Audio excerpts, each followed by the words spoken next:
on my mind all the time. I wanna tell you, but I'm super shy, super shy. Assalamualaikum Teh Malia. Waalaikumsalam Teh. Ya baik. Sebelumnya terima kasih sudah hadir di sesi konseling kita hari ini. Sebelumnya saya izin merekam, boleh? Boleh. Ya, dan mungkin nanti ketika ada beberapa hal yang perlu saya catat, saya izin mencatat, tidak apa-apa. Udah boleh Teh. Ya baik, langsung saja. Teh Malia ada masalah apa sehingga memutuskan untuk mengikuti konseling pada sesi kali ini? Jadi gini Teh, saya merasa sedih ketika di rumah saya tidak memiliki ruang untuk saya bercerita. Jadi Teh Malia sedih karena di rumah tidak ada ruang untuk bercerita. Ya, selain dari itu juga, jadi ketika saya pengen gitu buat bercerita di rumah. Terus saya tuh ngerasa kecewa aja ketika ngelihat kondisi rumah tuh gak sesuai sama ekspektasi yang saya harapkan.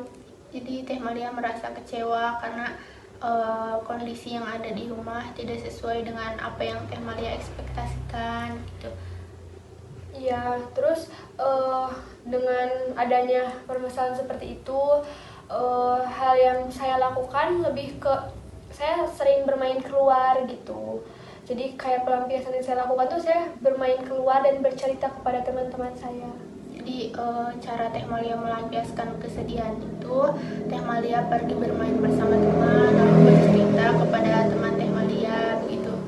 Iya, tetapi ketika saya melakukan hal seperti itu, justru keluarga saya lebih marah gitu karena saya sering keluar. Padahal mereka tidak menyadari bahwa alasan saya pergi keluar tuh karena kondisi rumah gitu. Jadi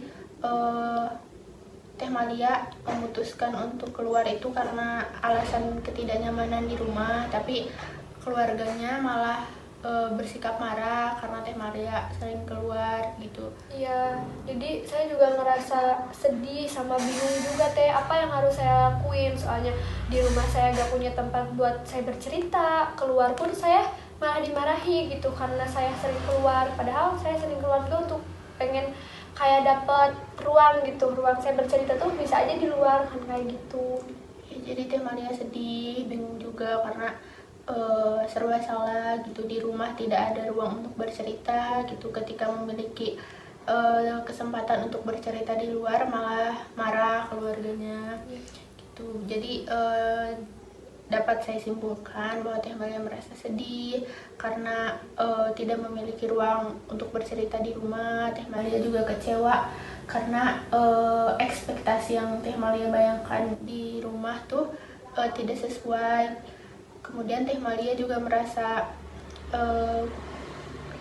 bingung gitu, Teh Malia harus gimana karena ketika di rumah tidak memiliki ruang untuk bercerita, tapi ketika sudah memiliki ruang untuk bercerita di luar, keluarganya malah marah gitu. Jadi untuk sesi konseling kali ini, dari ketiga permasalahan tersebut, mana yang paling dahulu ingin Teh Malia selesaikan? Saya ingin menyelesaikan permasalahan yang pertama, ingin memiliki ruang yang untuk bercerita ketika di rumah. Di Teh Malia ingin bagaimana caranya supaya Teh Malia memiliki ruang untuk bercerita di rumah.